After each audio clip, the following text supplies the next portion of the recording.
आप सभी का स्वागत है आरपीएस 24 स्टडी में। आई होप कि आप लोग भी अच्छे होंगे, स्वस्थ होंगे और मस्त होंगे। तो दोस्तों, इस वीडियो में हम बात करने वाले हैं क्लास 12 का केमिस्ट्री, और केमिस्ट्री का है चैप्टर नंबर 5, और चैप्टर नंबर 5 का है नाम पृष्ठ रसायन यानी सरफेस केमिस्ट्री। तो ध्यान दीजिए, इस चैप्टर का सभी हम लोग VVI जो भी क्वेश्चन है उसको हम देखेंगे। तो वीडियो शुरू करते हैं। पहला टॉपिक है पृष्ठ रसायन। पृष्ठ रसायन, आखिर पृष्ठ रसायन किसे कहते हैं? ध्यान दीजिएगा, पृष्ठ रसायन। ध्यान दीजिए, भौतिक विज्ञान की वह शाखा, यहां पर मिस लिखा गया, थोड़ा सा मिस्टेक हो गया है। भौतिक रसायन की वह शाखा जिसमें ठोस तथा द्रव के पृष्ठों की प्रकृति तथा गुणों का अध्ययन किया जाता है, उसे पृष्ठ रसायन कहते हैं। ध्यान दीजिए, कह रहा है कि भौतिक रसायन की वह शाखा, भौतिक रसायन की वह शाखा जिसमें ठोस तथा द्रव के पृष्ठों की प्रकृति तथा गुणों का अध्ययन किया जाता है, उसे पृष्ठ रसायन कहते हैं। देखिए, पृष्ठ होता क्या है समझिएगा। ये मान लीजिए ठोस कोई चीज है, ठीक है, तो इसका ऊपर वाला जो सतह है वही पृष्ठ कहलाता है। तो इस पृष्ठ का हम क्या करेंगे अध्ययन? तो प्रकृति करेंगे अध्ययन और गुणों का अध्ययन। तो जिस रसायन के अंतर्गत करेंगे उसी को कहेंगे पृष्ठ रसायन। तो भौतिक रसायन की वह शाखा जिसमें ठोस तथा द्रव के पृष्ठों की प्रकृति तथा गुणों का अध्ययन किया जाता है, उसे पृष्ठ रसायन कहते हैं। इसके बाद अगला है टॉपिक अधिशोषण। अधिशोषण, ये क्वेश्चन पूछा है, देखिए एग्जाम में, अधिशोषण। तो इसका परिभाषा हो जाएगा किसी ठोस या द्रव के पृष्ठ पर, किसी ठोस या द्रव के पृष्ठ पर संपर्क में आने वाले पदार्थों के सांद्रण की घटना को अधिशोषण कहते हैं। किसी ठोस या द्रव के, किसी ठोस या द्रव के पृष्ठ पर संपर्क में आने वाले, चाहे द्रव हो चाहे ठोस हो, उसके पृष्ठ के संपर्क में, ध्यान दीजिएगा, कटोरी में जल ले लीजिएगा, चाहे गमला में जल, मतलब जल ले लीजिएगा, देखिएगा उसके ऊपरी तल पर धूल कणे आ जाते हैं। तो जो ऊपरी तल होता है वही पृष्ठ होता है। कह रहा है ना कि द्रव के पृष्ठ पर संपर्क में आने वाले, तो जो भी संपर्क में धूल कणे आएंगे, कह रहे आने वाले पदार्थों के सांद्रण की घटना को, जो भी सांद्रण की घटना होगी उसे अधिशोषण कहेंगे। तो किसी ठोस या द्रव के पृष्ठ पर, किसी ठोस या द्रव के पृष्ठ पर संपर्क में आने वाले पदार्थों के सांद्रण की घटना को अधिशोषण कहते हैं। अधिशोषण के प्रकार, अधिशोषण के प्रकार, तो ध्यान दीजिए, अधिशोषण दो प्रकार के होते हैं।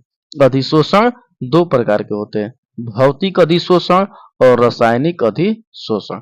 भौतिक अधिशोषण और रासायनिक अधिशोषण, भौतिक अधिशोषण और रासायनिक अधिशोषण। इसके बाद देखेंगे पहला भौतिक अधिशोषण को।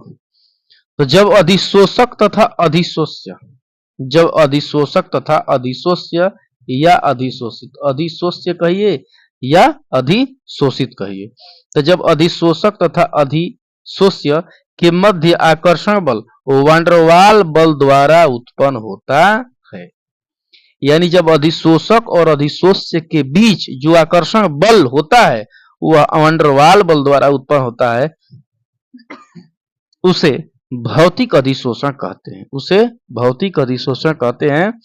इसे वांडरवाल अधिशोषण भी कहते हैं। इसे वांडरवाल अधिशोषण भी कहते हैं।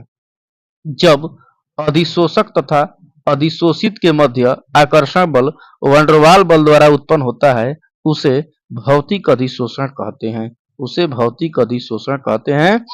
इसे वांडरवाल अधिशोषण भी कहते हैं। जैसे देखिएगा, जैसे गर्म निकेल पर हाइड्रोजन का अधिशोषण, गर्म निकेल पर हाइड्रोजन का अधिशोषण। इसके बाद दूसरा हम देखेंगे रासायनिक अधिशोषण। रासायनिक अधिशोषण, रासायनिक अधिशोषण। शोषण। जब अधिशोषक तथा अधिशोष्य के मध्य आकर्षण बल, जब अधिशोषक तथा अधिशोष्य के मध्य आकर्षण बल रासायनिक बंध द्वारा उत्पन्न होता है, रासायनिक बंध द्वारा उत्पन्न होता है, उसे रासायनिक अधिशोषण कहते हैं, उसे रासायनिक अधिशोषण कहते हैं तथा इसे रासायनिक शोषण या लैंग मयूर अधिशोषण भी कहते हैं। ध्यान दीजिए, जब अधिशोषक तथा अधिशोष्य के मध्य आकर्षण बल रासायनिक बंध द्वारा उत्पन्न होता है। जब वैन-डर-वाल बल कहेगा तो भौतिक अधिशोषण, लेकिन जब वही कह दिया रासायनिक बंध उत्पन्न होता है, रासायनिक बंध द्वारा उत्पन्न होता है, जो आकर्षण बल है रासायनिक बंध द्वारा उत्पन्न होता है, उसे रासायनिक अधिशोषण कहते हैं तथा इसे रासायनिक शोषण या लैंग मयूर अधिशोषण भी कहते हैं।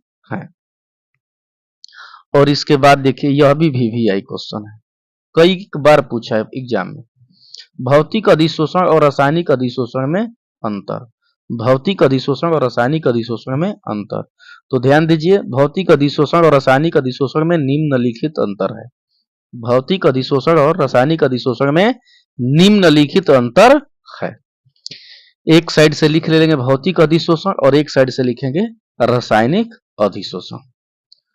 तो पहला है, जो भौतिक अधिशोषण होता है वह वैन-डर-वाल बल के कारण होता है, दुर्बल वैन-डर-वाल बल के कारण होता है। जो भौतिक अधिशोषण होता है दुर्बल वैन-डर-वाल बल के कारण होता है, और जो रासायनिक अधिशोषण है रासायनिक बंध के कारण होता है, रासायनिक बंध के कारण होता है। और भौतिक अधिशोषण बहुआण्विक सतहें बनती है, इसमें बहुआण्विक सतहें बनती है और इसमें एक आणविक सतहें बनती है, इसमें एक आणविक सतहें बनती है, इसमें एक आणविक सतहें बनती है। इसके बाद है तीसरा है कि इसका ऊष्मा का मान 20 से 40 किलो जूल प्रति मोल होता है, 20 से 40 किलो जूल प्रति मोल होता है। ध्यान दीजिए, जो भौतिक अधिशोषण है उसमें ऊष्मा का मान 20 से 40 किलो जूल प्रति मोल होता है, और जो रासायनिक अधिशोषण है उसमें ऊष्मा का मान 80 से 240 किलो जूल होता है, 80 से 240 किलो जूल। और भौतिक अधिशोषण यह उत्क्रमणीय प्रक्रिया है, भौतिक अधिशोषण उत्क्रमणीय प्रक्रिया है और रासायनिक अधिशोषण अनुत्क्रमणीय प्रक्रिया है, अनुत्क्रमणीय प्रक्रिया। तो ध्यान दीजिएगा, VVI क्वेश्चन कई एक बार पूछ चुका है एग्जाम में।